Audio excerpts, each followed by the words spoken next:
Good morning दोस्तों।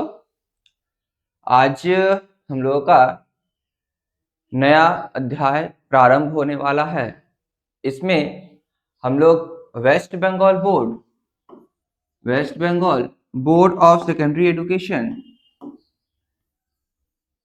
Waste Bengal board of secondary education यानी जो इसको हम लोग बंगाल बोर्ड बोलते हैं, बंगाल बोर्ड का जियोग्राफी का क्लास स्टार्ट करेंगे। जियोग्राफी में ये जो सेशन चलेगा, ये सेशन आपका PYQ एंड जो इंपॉर्टेंट क्वेश्चंस होंगे MCQ। अभी प्रेजेंट में आपको एक एक सेपरेट 2020 MCQs का एक पूरा सीरीज मिलेगा जो आपका PYQ होगा और इंपॉर्टेंट क्वेश्चंस होंगे, वो पैटर्न किया गया है। इसमें आपको अच्छे से MCQ समझ में आएंगे, उसको मैं एक्सप्लेन करूंगा और जो कि एग्जाम को लेकर के आप में जो एग्जाम होगा उसमें आपको बहुत ज्यादा ही हेल्प करेगा। जैसे इसमें आपका 2019 से लेकर के 2025 तक का पूरे PYQs रहेंगे और इसमें आपको जो इंपॉर्टेंट क्वेश्चंस हैं चैप्टर वाइज आपको मिलेगा। आज जो हम लोग स्टार्ट करेंगे वो है geography chapter 5 West Bengal board. इसका नाम क्या है? इसका नाम है जियोग्राफी ऑफ इंडिया। पूरा नहीं लिख रहे हैं, geography of India. Geography of India केवल वेस्ट बंगाल बोर्ड में ही नहीं, ये सभी फील्ड में काम आते हैं। जैसे सबसे पहले आपका तो क्लास 10 वेस्ट बंगाल बोर्ड के लिए है। अगला क्लास 9 CBSE के लिए। इसके अलावे जितने भी कॉम्पिटिटिव एग्जाम हैं उन सब के लिए ये क्या होगा? लाभकारी। तो चलिए ज्यादा क्लास स्टार्ट कर लेते हैं, ज्यादा बातें नहीं करते हैं और बाकी और सब दिन धीरे धीरे करते हुए हम आपको बताते रहेंगे क्या करना है, कैसे करना है। ये जो आपका प्लेटफॉर्म है, ये प्लेटफॉर्म आपका कंटिन्यू चलता रहेगा, इसमें कोई रुकावट नहीं आएगा, ये कंटिन्यू चलता रहेगा और इस पर आपको सेपरेट वीडियोस मिलते रहेंगे जो भी आपको के एग्जाम को लेकर के हेल्पफुल होगा। तो चलिए आज हम लोग स्टार्ट करते हैं जियोग्राफी ऑफ इंडिया का MCQ chapter 5 West Bengal board chapter 5 और इसका क्लास 9 CBSE, ये हो गया आपका चैप्टर 1। इसके अलावा सभी कॉम्पिटिटिव एग्जाम्स के लिए क्या है? ये लाभकारी। तो हम लोग सबसे पहले स्टार्ट कर लेते हैं एक एक स्लाइड। चलिए देखिए हम लोग को इसमें क्या पढ़ना है। सबसे पहले आपको पढ़ना है chapter 5 Bharat in physical and economic. जो अभी हम लोग स्टार्ट करेंगे वो सबसे पहले किसका स्टार्ट करेंगे? फिजिकल ज्योग्राफी का। और जो इकोनॉमिक्स एंड इन्वायरमेंटल है धीरे धीरे करते हुए हम आगे बढ़ते जाएंगे और आपको बताते रहेंगे। इसकी क्या है? स्थिति प्रशासनिक विभाग, यानी पहला है location and administration and administrative division. पहला टॉपिक, इसका पूरा एक बार वीडियो जो MCQs है वो देख लेते हैं क्या क्या है। इसको चेंज कर ले। चलिए देखिए ये आपका PYQ है 2023। 2023 में प्रश्न पूछा गया था क्योंकि कुछ परिवर्तन का काल था, इस वजह से इजी क्वेश्चंस पूछे गए थे। वर्तमान में भारत के कुल कितने राज्य हैं? राज्य की संख्या कितना है? At present the total numbers of states in India. ये बहुत इजी क्वेश्चन है जो कि आपका उसमें परिवर्तन हुआ था, चेंज होने के कारण ये पूछे गए थे। तो कितने हैं टोटल? इसका ऑप्शंस देख लीजिए 30, 29, 28, 27। इसका आंसर क्या होगा? 28। इसका आंसर क्या होगा? 28। 28 राज्य वर्तमान में है। सेकंड क्वेश्चंस को देख लेंगे। केंद्र शासित प्रदेश लद्दाख को जिसके जिससे अलग किया गया 2022 में आया। किससे? The union territory of Ladakh was separated from, मतलब लद्दाख जो है उससे, लद्दाख जो बना किससे उसको किया गया अलग? तो आंसर देख लीजिए, ऑप्शन क्या होगा? तेलंगाना से, जम्मू एंड कश्मीर, उत्तराखंड या झारखंड। तो इसका आंसर होगा जम्मू एंड कश्मीर। लद्दाख वाले एरिया को सेपरेट कर दिया गया और जम्मू एंड कश्मीर को क्या किया गया? सेपरेट कर दिया। आगे बढ़ते हैं। अगला क्वेश्चन है, भारत के मध्य से गुजरने वाली अक्षांश रेखा है, ये भी आपका एमपी 2020 में आया है। The latitude lines passing through the middle of India is, मतलब भारत के बीचों बीच कौन सी रेखाएं गुजरती है? तो कौन सी रेखाएं गुजरती है? इक्वेटर, भूमध्य रेखा, अगला है tropic of cancer, tropic of Capricorn, मकर रेखा, प्राइम मेरिडियन, भूमध्यान रेखा, और अगला है ट्रॉपिक ऑफ कैंसर यानी कर्क रेखा। इसका आंसर क्या होगा? इसका आंसर होगा कर्क रेखा। क्या गुजरती है? Tropic of cancer. इसका वैल्यू कितना है? इसका वैल्यू है 23.5 डिग्री नॉर्थ, और कितने स्टेट से गुजरती है? 8 स्टेट से। कितने स्टेट से? 8 राज्यों से ये गुजरती है। आगे बढ़ेंगे। भारत में राज्यों के पुनर्गठन का आधार है, ये एमपी यानी जो आपका माध्यमिक एग्जाम 10 क्लास है उसमें कब आया है? 2019 में आया हुआ है। The basis for the reorganized of states in India is, in state को रीऑर्गेनाइज जो है वो किस बेस पर किया गया था? ऑप्शन देख लीजिए।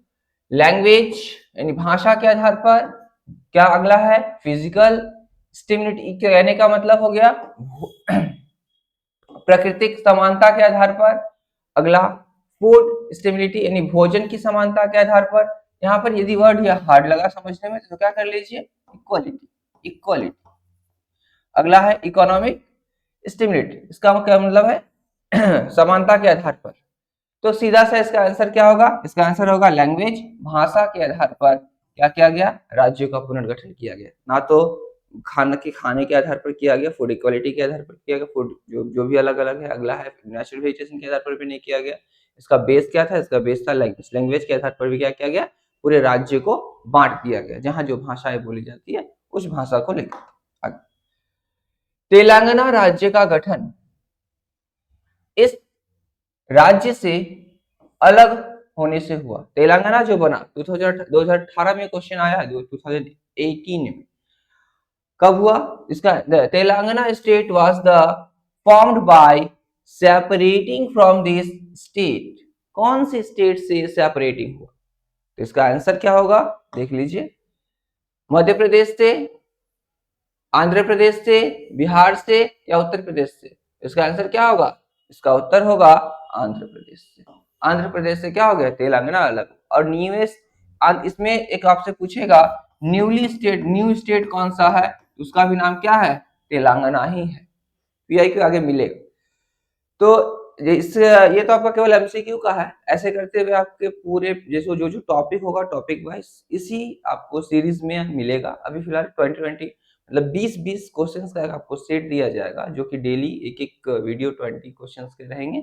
ऐसे करते हुए टोटल आपका जितने भी चैप्टर्स हैं 1 से लेकर के 6 तक सभी का एमसीक्यू आएगा इसी फॉर्म में। और ये आपका जो भी रहेगा प्रीवियस ईयर और इंपॉर्टेंट क्वेश्चंस दोनों को मिलाकर रहेगा। तो अगला क्वेश्चन देख लेते हैं। देखिए क्वेश्चन नंबर 6 क्या है? भारत के सबसे नया गठित राज्य कौन सा है? 2017 में आया था। अभी आपको बताएं the newly formed state of India is, तो आंसर क्या होगा? आंसर बोलना ही नहीं है। उत्तराखंड, तेलंगाना, छत्तीसगढ़, गोवा। आपको पहले से पता है इसका आंसर क्या होगा? पहले हम बता चुके, क्या है ये? तेलंगाना। इसका आंसर क्या होगा? तेलंगाना। आगे बढ़ेंगे। अगला है, अच्छा ये क्वेश्चन ऐसा भी देता है, सही सुगम चूज द करेक्ट पेयर, मतलब जो कौन सा सही है उसको चुनने के लिए। देखिए लद्दाख क्या स्टेट है? पुडुचेरी क्या यूनियन टेरिटरी है? अंडमान निकोबार क्या स्टेट है या हरियाणा स्टेट है, यूनियन टेरिटरी है? ये पेयर आपको चुनना पड़ेगा। लद्दाख क्या राज्य है? पुडुचेरी क्या केंद्र शासित प्रदेश है? अगला, अंडमान निकोबार क्या राज्य है? हरियाणा क्या केंद्र शासित प्रदेश है? तो इसका सीधा सा आंसर है लद्दाख जो है वो क्या है? राज्य नहीं है, वो क्या है? यूटी है, राज्य नहीं है, यूनियन टेरिटरी है। पुडुचेरी क्या है? पुडुचेरी ये केंद्र शासित प्रदेश है, यूटी है।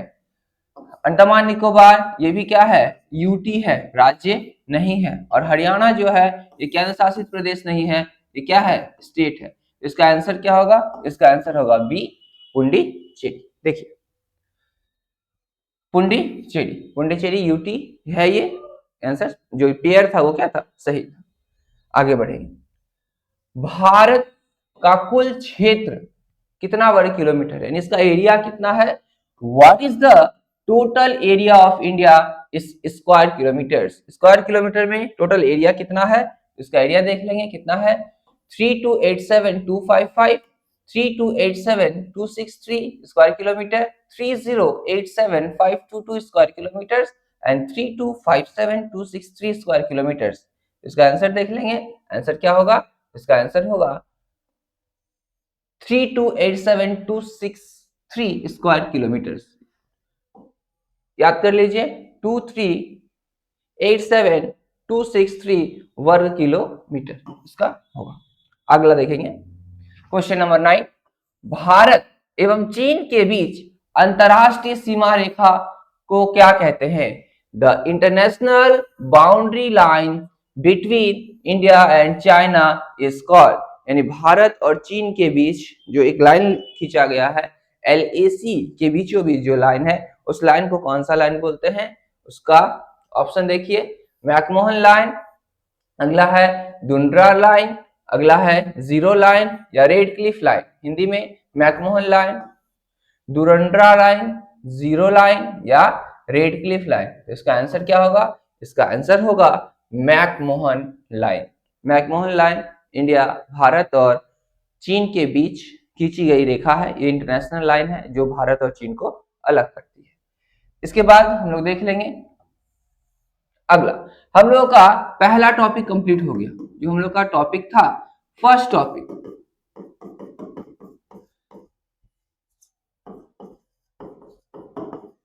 फर्स्ट टॉपिक में क्या था? Location, boundary, neighbour. ये जो पहला टॉपिक था वो पहला टॉपिक क्या हो गया? कंप्लीट हो गया। अब हम लोग स्टार्ट क्या करेंगे? अब स्टार्ट करेंगे 5.2 भू प्रकृति यानी फिजियोग्राफी। इंडिया के फिजियोग्राफी, इंडिया के फिजियोग्राफी को कितने भागों में बांटा गया है? जब हम सेपरेट वीडियो बनाएंगे उस समय आपको बताएंगे कि इंडिया की फिजियोग्राफी को कितने भागों में बांटा गया। इंडिया की फिजियोग्राफी को 6 भागों में डिवाइड किया गया है।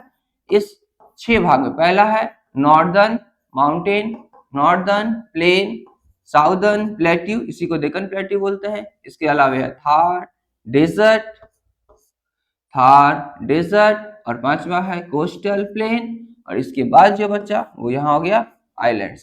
ये 6 भाग में बांट करके इंडिया के फिजियोग्राफी डिवीजन को डिवाइड किया गया। तो इसी के बेस पर आपका क्या है? एमसीक्यू है बीवाईक्यू के साथ इंपॉर्टेंट क्वेश्चन जो कि आपके एग्जाम के लिए बहुत अधिक लाभकारी होगा। देखते हैं हम लोग पहला क्वेश्चन। भारत का सबसे, चेंज कर लेते हैं इसको, देखने में सुविधा होगा। भारत का सबसे ऊंचा पठार है, ये 2023 में आया है। भारत का सबसे ऊंचा पठार है the highest plateau of India is, answer Malwa plateau, Meghalaya plateau, Telangana plateau या लद्दाख प्लेट्यू। मालवा का पठार, मेघालय का पठार, तेलंगाना का पठार या लद्दाख का पठार। इसका आंसर देख लीजिए, इसका आंसर क्या होगा? लद्दाख का पठार। ये सबसे ऊंचा पठार है लद्दाख प्लेट्यू क्या है? सबसे ऊंचा पठार है भारत का।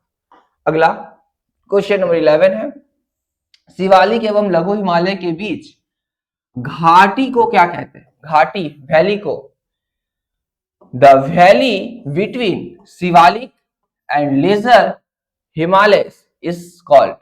जब हम हमारे अपने इंस्टीट्यूट में जब हम ऑफलाइन क्लास को करवाते हैं, ऑनलाइन में स्टार्ट किया जाएगा, जब ऑफलाइन क्लास करवाते हैं तो ये सभी जो क्लास लेक्चर्स होते हैं उन सब में ये सब कुछ बताए हैं। अभी जो सेशन स्टार्ट हुआ है आप जो जो भी ये वीडियो देखेंगे, जो मेरे क्लास को अटेंड करते हैं, तो उन्हें पता होगा कि ये सब कुछ क्या है, उसमें ऑलरेडी मिलता है। चलिए स्टार्ट करते हैं। क्या बोला गया? शिवालिक एवं लघु हिमालय के बीच घाटी को क्या कहते हैं? The valley between Shivalik and the lesser Himalaya is called. दोनों के बीच की घाटी को क्या बोलते हैं? भाबर, खादर, कारेवा या दून। क्या कहते हैं? भाबर, खादर, कारेवा या दून। इसका आंसर क्या होगा? आपको पता है, इसका आंसर होगा दून, क्योंकि वहां का लोकल नेम है ये दून। आगे बढ़ते हैं। आपसे ये भी क्वेश्चन पूछा जा सकता है, what is Doon? What is Doon, ऐसा क्वेश्चन भी पूछे जा सकते हैं। इसको लेकर के भी आपको देखना। दक्षिण भारत की सर्वोच्च पर्वत चोटी कौन सी है? 2022 में आया हुआ है। The highest mountain peaks of south India is. दक्षिण भारत की सबसे ऊंची चोटी कौन सी? तो क्या है? दोदा बेटा, गुरु शिखर, अन्नाईमुडी या फिर सौंडल। तो क्या होगा? इसका आंसर देख लीजिए। इसका आंसर क्या होगा? अन्नाईमुदी, जो अन्नामलाई की जो अन्नामलाई हिल्स है, अन्नामलाई हिल्स में है सबसे ऊंची चोटी दक्षिण भारत की। साउथ इंडिया का हाईएस्ट पीक का क्या नाम है? अन्नाईमुडी। अन्नाईमुडी जो कि अन्नामलाई हिल्स में है। आगे बढ़ेंगे। डी श्रेणी के अंतर्गत आने वाले राज्य। डी श्रेणी मतलब इंडिया को क्या किया गया था? ए बी सी डी ऐसे ग्रुप्स में इंडिया के जो स्टेट्स थे उसको बांट दिया गया था आफ्टर इंडिपेंडेंस। आफ्टर इंडिपेंडेंस क्या किया गया था? A B C D grade में बांट दिए गए थे। तो इसमें डी श्रेणी में आने वाले राज्य कौन है? The name of the state under D categories is. D श्रेणी में कुछ कौन से स्टेट्स आते हैं, नाम देख लेंगे। क्या है? वेस्ट बंगाल, हरियाणा, सिक्किम या भोपाल। तो कौन से आते हैं देख लिया जाए। तो क्या होगा इसका आंसर? सिक्किम। सिक्किम किस में आते हैं? डी ब्लॉक्स में आते हैं। इन सब का आपको वीडियो दिया जाएगा, टेंशन लेना नहीं है आपको। केवल एग्जाम को देखते हुए एमसीक्यू रेडी कीजिए। बाकी डी ब्लॉक्स में, ABCD ब्लॉक्स में कौन है, कैसे हैं, इन सब का वीडियो आपको बना करके दिया जाएगा। इसी चैनल पर आपको दिया जाएगा। स्क्रिस कोचिंग इंस्टीट्यूट आपको सब कुछ प्रोवाइड करेगी जो आपको चाहिए पढ़ने के लिए। और हाँ, इस चैनल पर आपको केवल ज्योग्राफी नहीं, ज्योग्राफी, हिस्ट्री, इसके अलावा हिंदी और इंग्लिश को लेकर के देख रहा है। इंग्लिश भी संभावना है कि इंग्लिश भी आए। इसके अलावा मैथ्स, सबके अलग अलग सेपरेट टीचर्स हैं। मैथ्स, केमिस्ट्री, आपका फिजिकल साइंस, लाइफ साइंस, ये सब जो है इन सब का भी वीडियो अपलोड किया जाएगा बहुत जल्द ही। ये सब हम लोग स्टार्ट किए हैं, बहुत जल्द आपको मिलेगा। तो इसका आंसर क्या लिख दिए? सिक्किम। आगे बढ़ते हैं। आज जहां हिमालय स्थित है वहां एक सागर था। यानी क्या है? Where the Himalayas are located today there was a sea. मतलब अभी जहां हिमालय है वहां पहले क्या था? एंशिएंट एज, मतलब बहुत पहले क्या था? देख लेंगे क्या था। क्या लिखा है? बे ऑफ बंगाल था, गल्फ ऑफ मन्नार था, गल्फ ऑफ कच्छ था या तेथिस सी था। ये आप लोग बचपन से ही पढ़ते आ रहे हैं, बहुत इजी क्वेश्चन है। वहां क्या था? एक आंसर देख लेंगे। आंसर क्या था? तेथिस सी था। तेथिस सी था, एक तेथिस सागर। आगे बढ़ते हैं। अन्ना मलाई की सबसे ऊंची पर्वत चोटी का नाम क्या है? The highest mountain peaks of Anamalai hills is. तो अन्ना मलाई जो हिल्स है, अभी आपको बताया अन्ना मलाई की सबसे ऊंची चोटी का नाम। ऑप्शन देख लीजिए। दोदा बेटा, अन्नाईमुदी, अगला है महेंद्रगिरी या फिर मैकाल। तो क्या है इसका आंसर? कुछ समय पहले ही बताएं। इसका आंसर हो जाएगा अन्नाईमुडी, जो साउथ इंडिया की सबसे ऊंची चोटी है, और वही अन्ना मलाई हिल्स की भी सबसे ऊंची चोटी है। अगला क्वेश्चन देख लेते हैं। Question number 16। राजस्थान में माउंट आबू की सबसे ऊंची चोटी का नाम क्या है? The highest peak of mount Abu is Rajasthan in Rajasthan is. यानी राजस्थान में जो माउंट आबू है उसकी सबसे ऊंची चोटी का नाम क्या है देख लेंगे। क्या है? गुरु शिखर है, अरावली है, दोदा बेटा है या अन्ना मलाई है। क्या है देख लेंगे। तो इसका गुरु शिखर, गुरु शिखर यानी सबसे ऊंची चोटी माउंट आबू गुरु क्या नाम है इसका, गुरु शिखर। और आपका इसी में क्वेश्चन पूछ देगा अरावली का, तो भी क्या होगा, गुरु शिखर। आगे लक्षद्वीप का निर्माण हुआ है, Lakshadweep is formed by, Lakshadweep का निर्माण किससे हुआ, सेडिमेंट से हुआ है या आपका जो वॉल्केनिक इरप्शन से जो लावा गैस निकलते हैं, लावा राख ये सब निकलते हैं, उनसे हुआ है, किससे हुआ है, तो ऑप्शन देख लेते हैं किससे हुआ है, किससे हुआ है, जलोढ़ से हुआ है यानी सेडिमेंट्री से हुआ है, सेडिमेंट ला करके, या वॉल्केनिक इरप्शन से हुआ है, वॉल्केनो से हुआ है, या अंश से हुआ है, फ्रंट किसी कोई भी हिस्सा क्या हो गया, फट गया, भ्रंश हुआ, भ्रंश होने से हुआ है, या कोरल से हुआ है। कोरल क्या होता है, आंसर देख लेते हैं पहले, इसका क्या निर्माण होगा, कोरल। कोरल क्या होता है, कोरल एक प्रकार का जीव है, कोरल एक प्रकार का क्या है, जीव है, जो बना किससे होता है, उसका बॉडी जो बना होता है वो लाइमस्टोन से बना होता है, हम लोग लाइमस्टोन जानते हैं, लाइमस्टोन से बना होता है। और यह जो होता है जब मरता है तो उसके शरीर के जो जितने भी फॉसिल्स बच जाते हैं, अवसाद बच जाते हैं, इकट्ठा क्या होता है, जमा हो जाता है, और ये जमा होते होते होते होते क्या बहुत बड़ा सा एक आइलैंड बन गया है, उसी आइलैंड का नाम क्या है, लक्षद्वीप। आगे देखेंगे हम लोग, अगला क्वेश्चन हम लोग 18 नंबर क्वेश्चन क्या है, K2 किस पर्वत श्रेणी पर स्थित है, K2 is located in which mountain range, कौन से माउंटेन रेंज पर है, तो देख लेंगे क्या है, काराकोरम रेंज, काराकोरम श्रेणी, जास्कर श्रेणी, पीरपंजाल श्रेणी, या लद्दाख श्रेणी, कौन सी श्रेणी में है, काराकोरम, कौन सी श्रेणी में, देख लीजिए आंसर क्या होगा, काराकोरम रेंज किस में है, काराकोरम में। तो ये काराकोरम के से क्या होता है, Karakoram K1 K2 K3 K4 ऐसे करते हुए रेंज है, इसी में सबसे ऊंचा वाला जो हिस्सा है वो कौन है, K2। रेंज का मतलब क्या होता है, ऐसे कोई भी माउंटेन एरिया है तो माउंटेन में क्या होते हैं, पीक्स होते हैं, पीक्स होते हैं, तो ये पीक्स हो गया, जैसे मानिए ये हो गया K1 K2 K3 K4, ये पूरा रेंज हो गया काराकोरम, और इसका जो ऊपरी सिरा है ये क्या है, K2 जो सबसे ऊंची, इसी को बोलते हैं K2। आगे बढ़ते हैं, किस दर्रे द्वारा दार्जिलिंग और चुंबी घाटी होकर तिब्बत को जाते हैं, through which pass do people to go to Tibet भाया Darjeeling and Chumbi valley, Chumbi valley यानी दोनों के बीच, दार्जिलिंग और चुंबी जो वैली है, इस चुंबी वैली किधर से होकर के जाते हैं, इसका ऑप्शन देख लेंगे हम लोग, खैबर से, बोलन से, गोमल से, या नाथुला से। ये दर्रा क्या होता है, दर्रा मैं समझा दूं, दर पासेस, इसको हिंदी में दर्रा बोलते हैं। ये दर्रा होता क्या है समझ लीजिए पहले, दर्रा होता है ये दो माउंटेन है, एक माउंटेन का पीक दूसरे माउंटेन का पीक, और इसका निचला सिरा, इसके बीच से आने जाने के रास्ते को हम लोग क्या बोलते हैं, इसके बीच से आने जाने के रास्ते को पासेस या दर्रा बोलते हैं।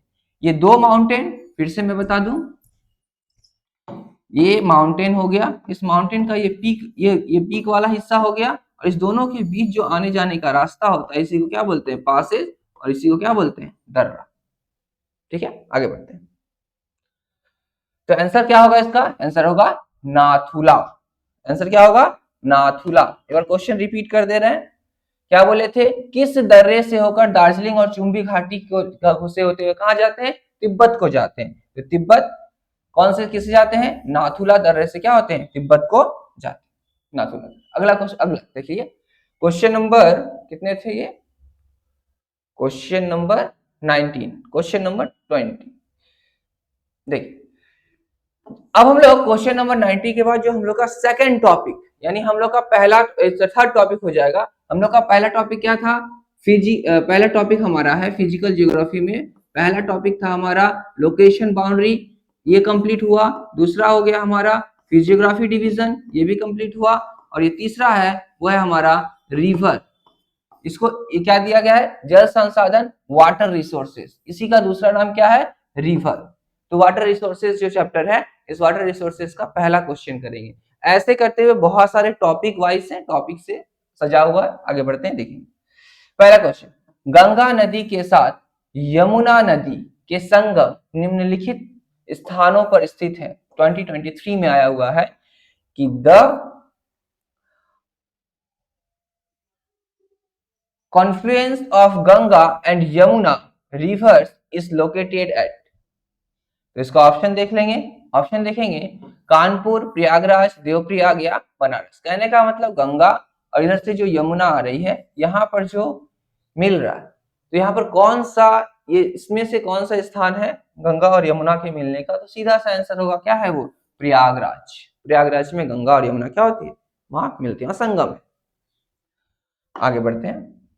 भारत की सबसे बड़ी नदी घाटी परियोजना कौन सा है? एमपी 2022 में आया था कि the largest river valley project of India is.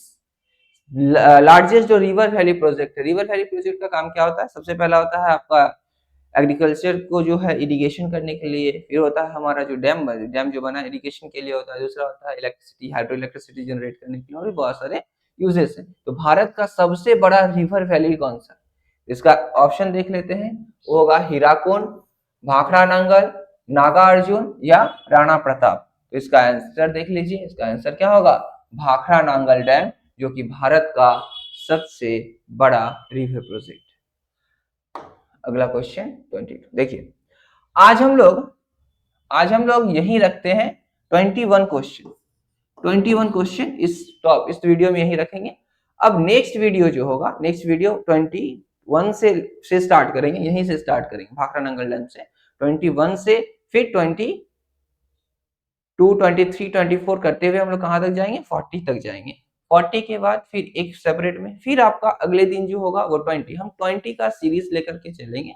आपका पूरा चैप्टर 5 अच्छे से पीवाईक्यू इंपॉर्टेंट क्वेश्चंस के साथ चलेगा। आप इसको अच्छे से देखिए, लर्न कीजिए, राइट कीजिए, आपको एग्जाम में बहुत ज्यादा ही हेल्प होगा। ठीक है, तो आज के लिए इतना ही, आज यहीं स्टॉप करते हैं। अच्छे से देखिएगा, प्रिपरेशन अपना रेडी रखिए, हम भी लगे हैं, आप भी लगे रहिए। तो धन्यवाद, आज फिर चलते हैं। जय हिंद।